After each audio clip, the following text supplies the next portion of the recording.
Right now, get up to a $15 gift card after rebate when you purchase select Superstart batteries exclusively at O'Reilly Auto Parts. O'Reilly Auto Parts. This is a PSA, or public sock announcement. Experts have declared Bombas socks as the best way to warm up chilly feet. These pairs are super cushy, soft, and designed for maximum coziness. Plus, for every pair purchased, another pair will be donated, so someone in need of essential clothing can stay warm this winter. Go to bombas.com/listen and use code LISTEN for 20% off your first purchase. That's BOMBAS.com/listen and use code LISTEN at checkout.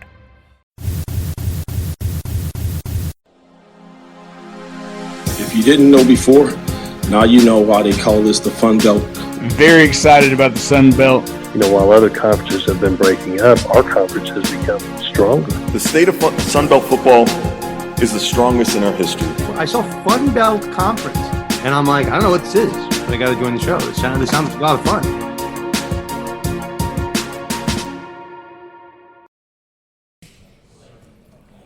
Dusty Thibodeaux, Warhawk Report, Jeremy Harper of HowRazor.com, wrapping up our SunBelt Conference Western Division preview as we get to bring in GJ. Yeah, is it GJ or is it Gary Jones? Yes, all of the above. Well, we did learn that GJ comes from a long line of family Garys, and that's probably why he's stuck with GJ, just too many Garys. Well, I mean, you know, it's like the old Bob Newhart skit when they're all saying, "This is Bob, my other brother Bob." Or no, Daryl. It was Daryl, yeah. It wasn't Bob. It was Daryl, but I got what you're saying. Yeah. Too many Daryls. Too many Daryls. Too many Garys in the Kinney household.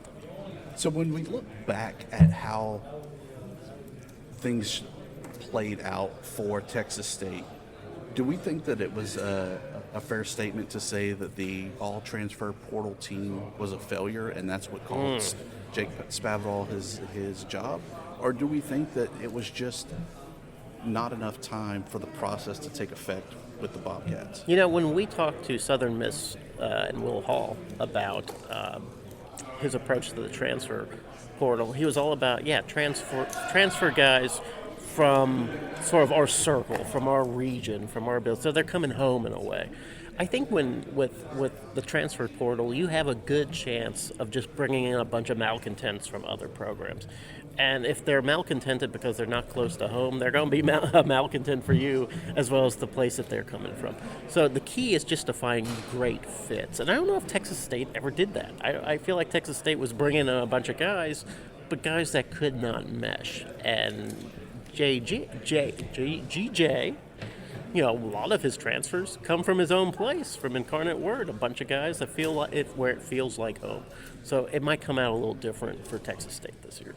We definitely had our fair share of talking with the TxSt student athletes, including one of the Incarnate Word transfers that came in on that offensive line. One of 5 offensive linemen that transferred from the Cardinal up to the Bobcats. Always great to catch up with the student athletes. And then, of course, we had the champion, the Troy Trojans, John Summerall, stopping by to talk with us about the Troy Trojans and what can they do to try to repeat this second. They wanted to play ugly, and they won ugly, right? And now maybe they want to win a little prettier this season. Pretty doesn't count unless it's a beauty pageant. That's true, but, you know, pretty sells tickets. So do wins. Maybe more so. So, without further ado, we break down our final segment of the SunBelt West coverage there with TxSt and Troy giving us the inside scoop on their programs.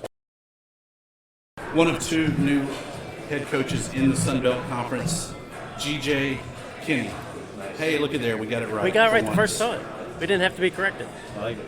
No, you had to be corrected. I think that, and this ID came over and told me that, That's what they're around for. Yeah. Coach, you take over this program in San Marcos, the Bobcats. The rebuild's underway. What's kind of your expectations this first year of leading the Bobcats? Yeah, I think we'll go out there and try to win every game we play. We signed over 50 guys in this class, so we've still got some guys trickling in for fall camp. I think the biggest challenge is just bringing those guys together and creating that chemistry. So I'm excited about it. So we were talking about you being new, coming in from Incarnate Ward.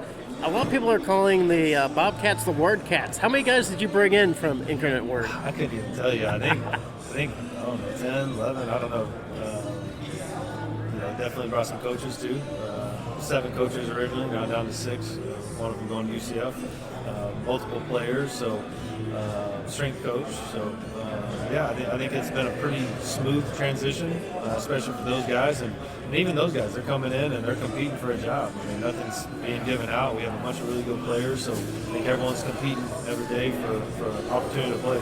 We were talking to Nash Jones just earlier about having all those guys from Incarnate Word come in, and I don't know, serve almost like as a emissary towards the kids that are already there. Some of the guys that don't know the system, those guys know your system. They know you. They know how you play, so they can kind of help ease people in. How nice has that been to have that? It's been really nice. I think, especially early on, they knew what was going on. They were able to lead the team in stretches. They just didn't know where their class was or the bathroom was in the building or anything like that. But as far as the football part of it, they knew exactly what was going on. Well, let's talk about the football part of it. Yeah. What are we going to see at TxSt this year? What kind of football are we going to see? Yeah, I think we're an up-tempo, run play action team on offense. I think that's maybe a misconception that we throw the ball every play. But, we had close to a 1,500-yard rusher last year. We were really statistically 50-50 run pass. Obviously, Lindsay had 60 passing touchdowns and 11 rushing. We have different quarterbacks, different styles of quarterbacks, and we'll cater the offense based off who we have back there at quarterback. We're a vertical run and pass team. And I think the most important thing is the tempo that we have on offense really dictate to the defense. And then on defense, we're very aggressive. Get after you. We like the blitz, a lot of single high. So I think that plays well with the style of offense. You haven't officially named a starting quarterback. You have 3 really in the quarterback room there that can really do the job and get the job done. But you also brought in your former quarterback of Lindsey Scott to kind of help you with that. What has that transition in that quarterback room really been like, and who you see as maybe a front runner for that job? Yeah, also, talk about 3, Malik and TJ and CJ, but you also have PJ as a true freshman that's had a really good summer as well. So, those guys will be competing for the job, and just kind of excited to see what they can do. No really front runner at this time. Kind of want to see some of these guys. Some of those guys haven't even practiced with us, so want to see what they can do. I'm excited about that group. I think we have a lot of talent in there. Just kind of see which guy kind of takes the lead. Do you feel a little bit more pressure to hurry up and name a guy, knowing that you just lost Lincoln Perry probably for the season with his injury? No, I don't think so. We probably won't even name one until game 1. I don't know. Unless I'm not one of those guys that's just going to not name one. If someone takes the lead, then I'll name them. If they don't, then we'll kind of see what happens for week 1. So. Is quarterback by committee maybe even a possibility? I don't think so. I don't like to do that. I was a former quarterback, so I know the psychology of the position, but never say never in college football. So, something that's been, on top of our minds for a little bit. Why not just Gary Joe? Yeah, Gary Joe, for sure. I'm the third, so my grandpa goes by Gary, my dad goes by Gary Joe, so I was always just kind of GJ. So I didn't know if I was going to be like the Michael Vick to Mike Vick deal at some point. I don't know. Maybe I don't know. Maybe it starts today. Maybe you can just. Maybe we'll start that up. TxSt, Gary Joe. I didn't realize that you had come from a long line of Garys, so I can now see where this is coming from. Exactly. Talk about this whole job of making that short move from San Antonio to San Marcos. How did that kind of come to fruition, and then what were your conversations like with the Don as they kind of took a more serious tone?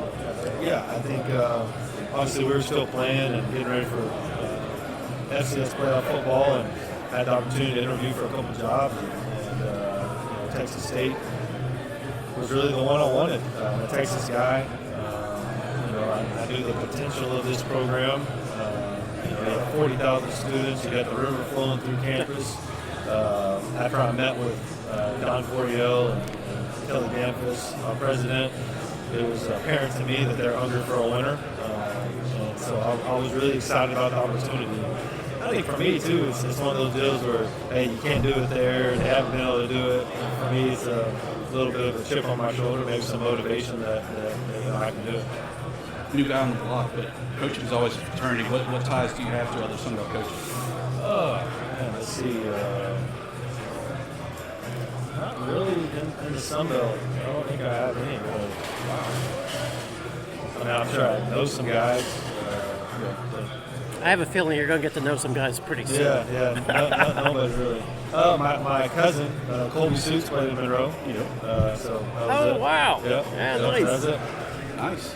And I think he's now in H-Town with the Huskies. Yeah, for sure. In the school formerly known as Houston Baptist. Yeah.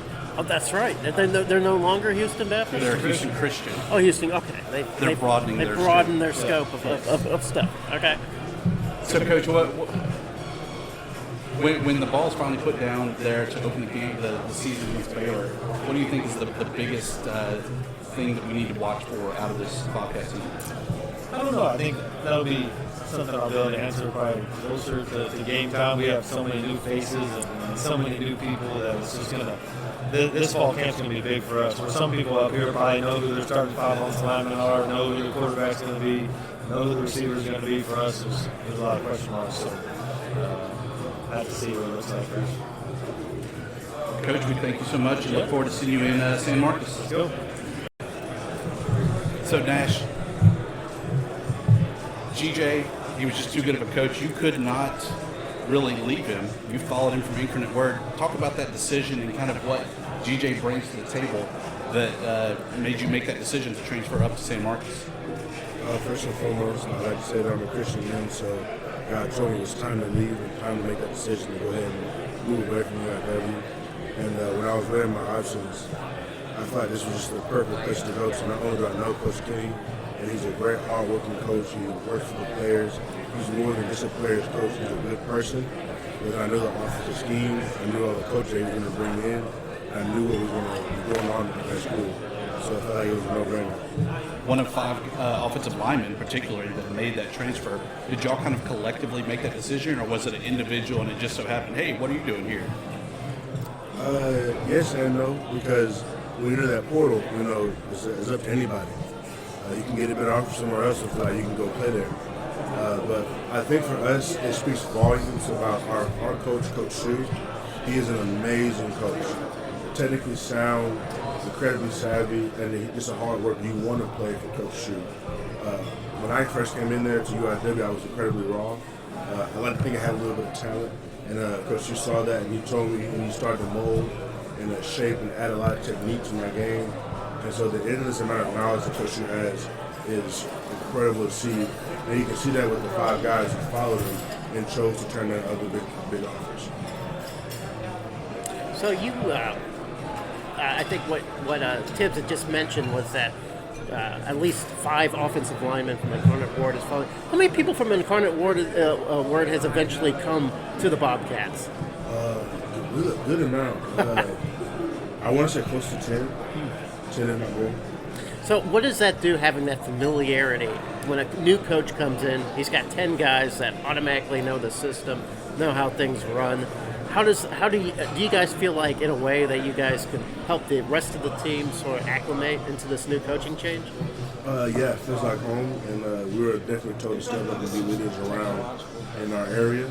So on the offensive line group, we got 5 guys who know what we got to do. And everybody's coming along with us, and we have everybody sprinkled out throughout the rest of the team who just knows the standard. And we have a lot of guys who know football. We have a lot of great, talented people on the other side, of course, one Tori Spears. And so all we're doing is just, this is the standard that we're used to, and we're going to uphold the standard. Tori, new coach comes in. How are things different? I wouldn't even say it's different. I mean, I would say different personality-wise. Coach, he being a younger coach, still mature, but young enough to level with those players. It's great. The defensive staff coming in, that's really one reason why I came back. I actually hit the transfer portal when the coaches got fired, or when the older coaching staff left. So hearing what he just said about DJ, I heard that before he even said it, so that was one reason why I was like, yeah, I'm going to stay home and do what I have to do at home. guys. Able to transfer closer back to home, being from the Houston area. What's it like to know that your family's going to be there and able to see you play as opposed to when you were at Iowa State? It's a blessing to see my family. Every time I look in the stand, I see, even if it's just one or two, it's a blessing every time. I'm so glad that I was able to come home and be closer to them so they'll be able to attend games. How's that San Marcos heat? Ooh, heat. It's heat. They got the creek. They can jump into it. Whatever they want to call it. It's like a river, right? It's a river. Yeah. If you were in Statesboro, it'd be a creek. Okay. All right. Well, potato. Exactly. Coach Summerall joins us on SunBelt Podcast. Coach, you got the ring last year. You got the title. You got the bowl win. Was there anything that was kind of unfinished business from last year? Yeah, we lost a couple games. I mean, we could have won them all. No, it was a fulfilling year. Very proud of the young men that were on that team and what they were able to accomplish. And really what they were able to accomplish after the start had some adversity. You know, I think everybody get lots of pats on the back on a year, and those are neat, but I think maybe the most rewarding part is we started 1-2, and we lost game 3 in a really gut-wrenching fashion. Yes. And to see our young men bond together and not waver, you know, I think was a great testament to what they're about, what that group is about. And that was probably the most fun part of the year, was walking through that defeat in a weird way, and seeing the growth that happened there as a team, and what that manifested as we walk through the rest of the season was really rewarding and inspiring, and something I'll never forget watching those guys do. Coach Summerall, you mentioned that heartbreaking loss, heartbreaking fashion against App State. What was more aggravating part of the season? That loss in front of that national crowd, or the fact that Troy just didn't really receive the NY6 Bowl recognition that really deserved? Did that bother you at all, or did you just put your head down and say, let's push forward? Really neither bothered me. The loss at the moment, I don't like losing. I hate it. But I think how you respond is so important. So I think that was a really pivotal moment of our growth. So that play comes on, I kind of smile. People look at me like, "What's wrong with you?" I respond with, "If that play didn't happen, our season didn't happen." You know, and so that part I actually look at in a weird way as a little bit of a blessing. And then the bowl stuff, I don't really caught up in. I don't. I know it's cliche, but control what you can control. Nobody asks my input on where we go to a bowl or whether we get into this bowl or that bowl, and so I don't spend any time thinking about it. I just, help our guys perform their best and grow to be their best, and let chips fall where they may. Wherever bowl game we got sent to is where we got sent. I really enjoyed getting to play what I consider another premier Group 5 team at UTSA. I thought that was a fun matchup to get paired with and help represent our conference to show that we're up there in the conversation for the Premier League now by how we performed against UTSA, and so that was in some ways just as rewarding to have a premier Group of 5 matchup, if you will. You lose Carlton Marshall from last year. How do you replace that leadership? Carlton's on. Yeah, I'm sorry. Sorry to break it to you, Coach. But how do you kind of replace that character, that leadership, and just everything he brought to your team? You don't replace Carlton exactly. There's not just a plug one guy in for Carlton and all things stay the same. I think other guys, maybe other position groups, have to step up from a leadership standpoint. The Javon Solomons and the Del Pettison and Rennie Stewart, who's here today. You ask those guys, you lean into their experience and leadership to help kind of steady the ship and maybe pick up some of that slack. And then Carlton had some absences last year where he was injured. He didn't play against App State with an injury. He didn't play against Louisiana with an injury. He didn't play for a half, the entire second half against Arkansas State, a game which we were down in early. And so, yeah, don't remind me. Yeah, so Carlton, some other guys got experience in his absence, which was beneficial for them. And then I think we have some other guys in that linebacker room that are ready to step up and grow. But don't think you just ask one guy to say, hey, you try to be like your father was. I think other guys have to kind of pick up the slack. You know, Coach, you were talking a little bit about, you talked a lot about the defense there. We talked to your guys earlier. We talked about that 10-6 victory you had over South Alabama. To me, it was one of the most exciting games I had seen all year. And it's a 10-6 game. It's kind of unusual. You guys lost a little on defense with people graduating out and so forth.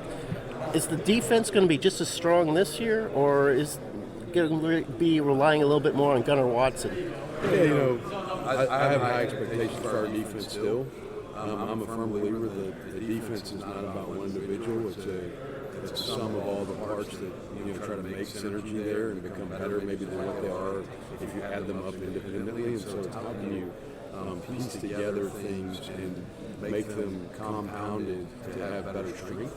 So I think we'll be fine on defense. We do have a lot more unknowns. A lot of production gets lost that we have to identify and address. And last year's team, you referenced winning a game 10-6, one another beating Army 10-9. Our recipe for success last year was how ugly can we make it when we turn it into a rock fight. Candidly, if it was going to be a shootout, we probably didn't have a very good chance of winning last year. I feel much different about this team. I still think we're going to play quality defense. We're going to lean on our offense. We're going to evolve and adapt. I don't think every team's different year to year. And this bunch, I think, has maybe more explosiveness offensively. I think we can get into some more open sets and push the ball down the field a lot more. And you talk about Gunnar, man. Gunnar's not here today, not because I don't like Gunnar. I love Gunnar. I'm proud of Gunnar. Gunner's our guy. Brought Ollie here because he's also our guy, and I think it's a representation of the team model. It's not all about the quarterback, but Gunner's growth individually over the last 7-8 months has been really fun to watch. He hit 19.7 miles on the GPS, miles per hour on the GPS last week. Wow. And nobody's going to, like I said this, and I'll probably say it today, nobody's going to confuse him with Michael Vick. We're not switching to a triple option offense. All right. But Gunnar now has the ability. He's really committed himself to the nutrition program. He's busted his tail in the weight room. He's attacked our running, and so I've seen his body change a ton, and his athleticism improve a great deal. So I think you can see Gunnar this year extend some plays, maybe create a few more plays with his feet, and do some things that are nice there. But really, our offense, I think, has a chance to be improved. We did lose quality production offense. Our top 2 receivers are gone, but I like some of what we have back. And through 4 games last year, Harper was our lead receiver. He got hurt in Game 5. Well, he's back. So Jabri would have led our team in receiving last year if he had stayed healthy. And so I'm excited to see what Jabri does. It really kicked off last year with what football did to really establish that culture at Troy. Do you kind of step back and enjoy that moment there with Scott Cross, with Coach Meade, and the baseball success as well? Yeah, I'm a fan of everybody on our campus. We're all Troy people, and so I pull for everybody. I'm not going to act like I know every detail of how to have a great basketball team or great baseball team, but I was at our conference tournament for a couple of those games and pulling for Skylar. I go to a ton of our basketball games. We love Troy, we support Troy, and seeing everybody have success is a lot of fun. Our women's basketball program has had a ton of success over the years too with Shanda, and so for us, we pull for everybody. Eric Newell, our softball coach, who just finished his first year, had a really good year for a year one, and so I want to see everybody have success. Rising tide raises all ships. We talked to the man of baseball, the All-American, Shane Lewis. Yeah. He said he knows how to run some routes on the receiver, so, just letting you know he's working on his speed. So you can always reach out. Yeah, I would love it. I don't know if Skylar's going to let me borrow as many bombs as he jacked last year. It's funny. Skylar had me come talk to the baseball team before the season, and I probably talked to him more like a football coach because that's what I am. There's probably some guys in there going, man, this dude's nuts. But, Shane, I didn't realize, I'm out watching a game or two, and I'm realizing, all right, this guy's going to crush the ball this year, it sounds like. And then you see him in person, and you're like, hang on, he's that big? Like, he's like going to be some giant. They're big guys. Like, in my mind, I've got like Mark McGuire or Jose Canseco. That's the era I'm in, you know. And I look out and I see Shane, but what a phenomenal story. Fun to watch him, and excited that he's returning to our baseball team this year. I think he's going to do big things again. Last question for you, Coach. They tore down the goalpost. Did you get a piece of it, though, before they finally did away with it? You know what? I didn't get a piece of it. I didn't get I don't get a whole lot. You know, I just kind of say about my business and my work. I may have to go find somebody that has a piece and steal it from them. Well, thank you, Coach Summerall. We really appreciate that. Thank you all. Appreciate it. You're a startup founder. Finding product market fit is probably your number one priority. But to land bigger customers, you also need security compliance. Obtaining your SOC 2 or ISO 27001 certification can open those big doors, but they take time and energy, pulling you away from building and shipping. That's where Vanta comes in. Vanta is the all-in-one compliance solution helping startups get audit ready and build a strong security foundation quickly and painlessly.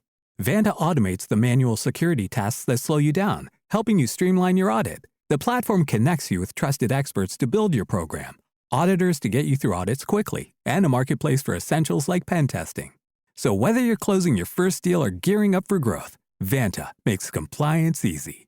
Join over 8,000 companies, including Y Combinator and Techstar startups who trust Vanta. For a limited time, get $1,000 off Vanta at vanta.com/simplify. That's VANTA.com/simplify for $1,000 off.